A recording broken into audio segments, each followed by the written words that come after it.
Muy buenas tardes a todos. El tema que vamos a discutir el día de hoy hace parte de las controversias en el manejo de ACV isquémico. El tema que nos corresponde discutir el día de hoy es acerca del uso de terapia trombolítica en pacientes con ACV previo,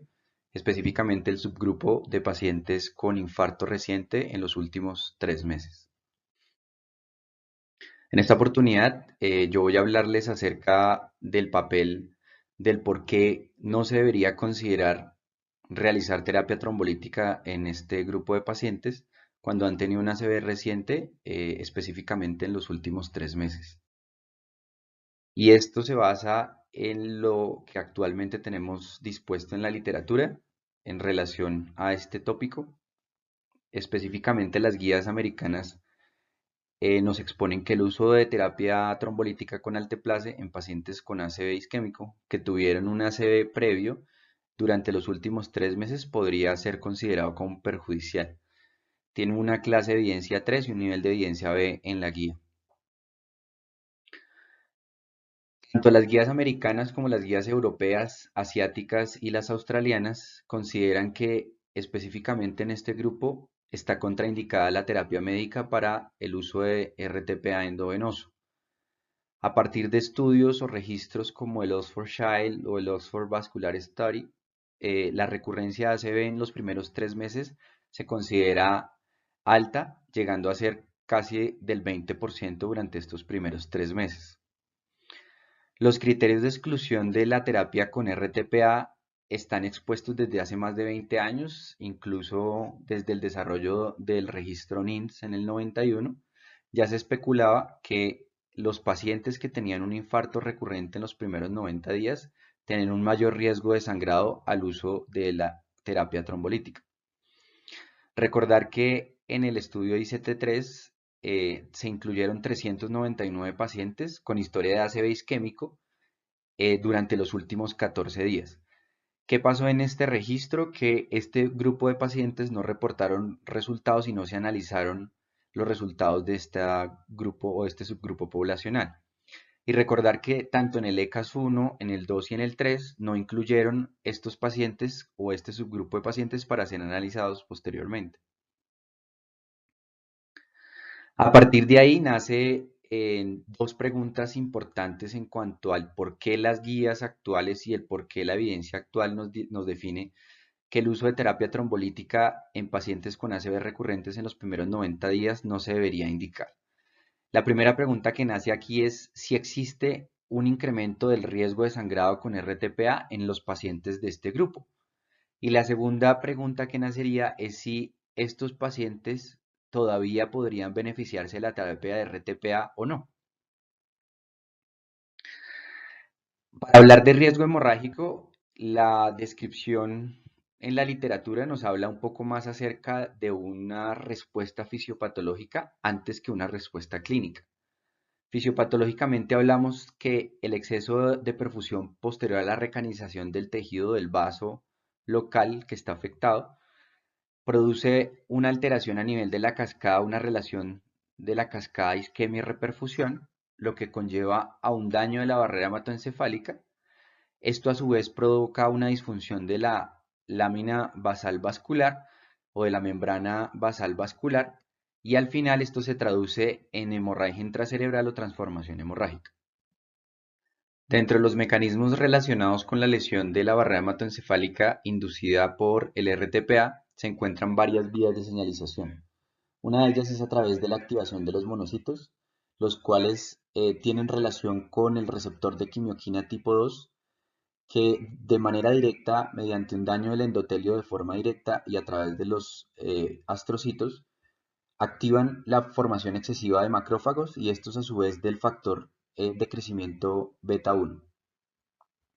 Otro de ellos es la producción directa a través del RTPA de las metaloproteinasas, proteínas que tienen relación con un daño celular y disfunción endotelial directa.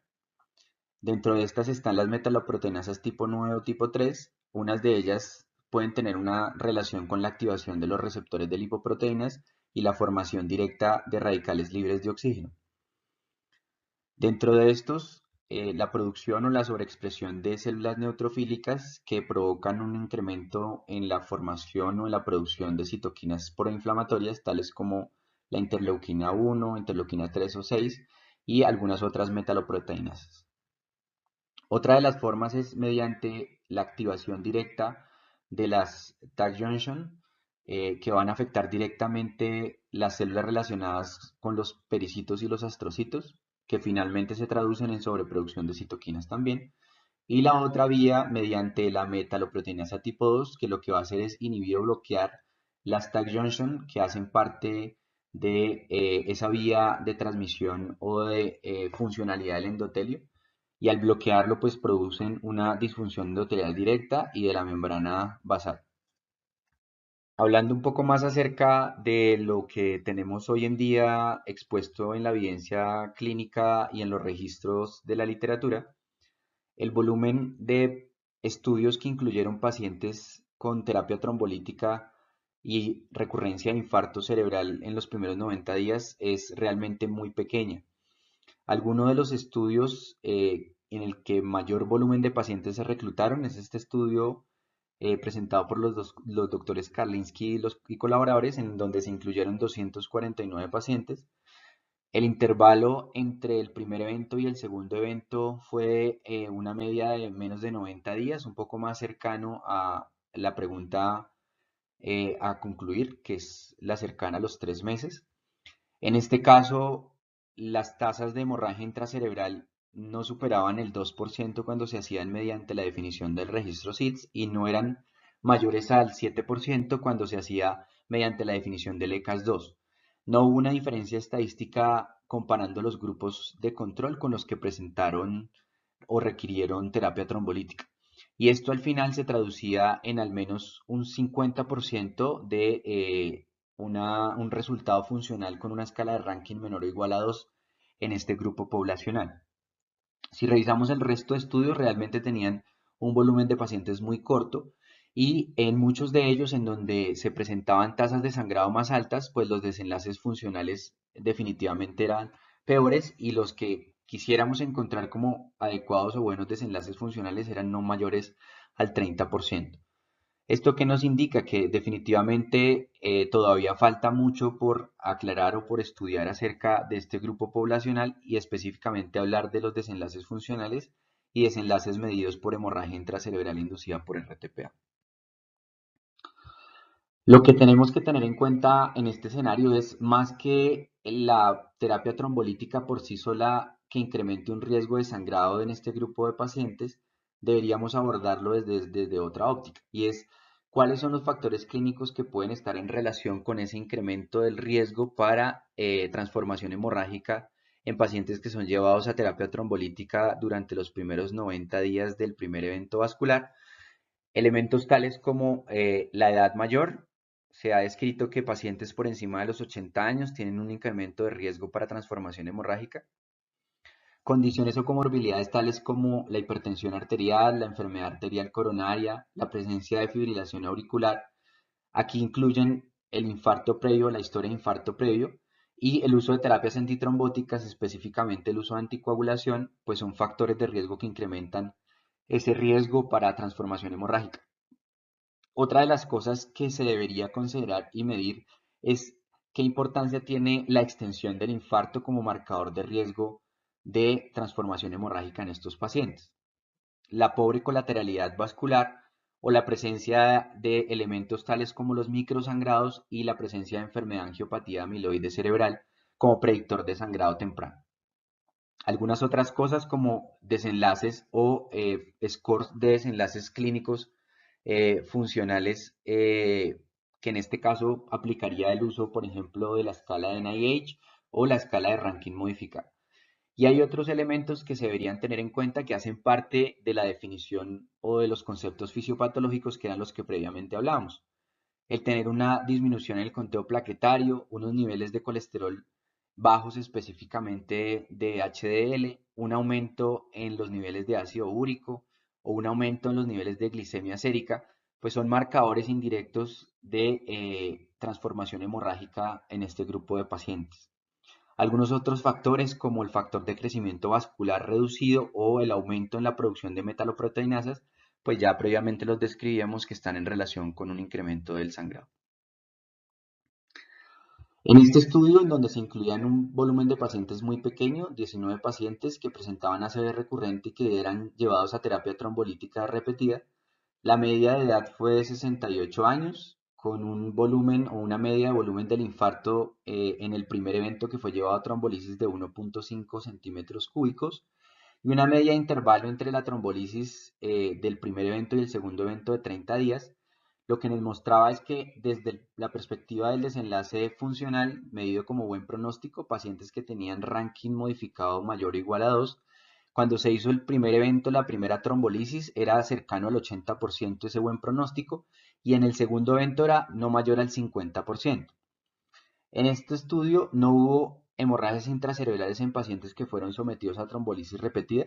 Entonces, ahí digamos que nace una pregunta y es específicamente si realmente la trombolisis por sí solita es un factor de riesgo para hemorragia intracerebral en pacientes con infarto recurrente o si por el contrario otros elementos a tener en cuenta como son el tamaño del infarto y la relación entre el intervalo del primer evento y el segundo evento podrían impactar mayormente en este tipo de desenlace. Lo que sabemos es que infartos más pequeños y con una distribución o distancia entre el primer evento y el segundo de más de 30 días probablemente tendrían un mejor desenlace funcional que los que no cumplen este criterio. Entonces, después de esto, lo que revisamos es que pacientes que presentaban complicaciones asociadas a la terapia trombolítica en periodos más cortos a los 90 días, definitivamente sí eran marcadores mucho más severos de complicaciones asociadas tales como por ejemplo la hemorragia intracerebral sintomática, llegando a ser cercana al 16% en pacientes que tenían un nuevo evento o una recurrencia del evento durante los primeros 15 días del primero, eventos adversos asociados al RTPA cercanos al 20%, la mortalidad hospitalaria cercana al 18% y una mortalidad al egreso que superaba el 30% en estos casos. Este es un metaanálisis que es el único realmente publicado en donde se incluye en este subgrupo poblacional. Y como ustedes se dan cuenta, el número de estudios pues es realmente muy pequeño y los desenlaces funcionales medidos en OR, básicamente tanto la hemorragia cerebral como la mortalidad son desenlaces que potencialmente podrían estar relacionados con la terapia trombolítica en pacientes que tienen ACV recurrente en los primeros 90 días, con un OR que supera el 1,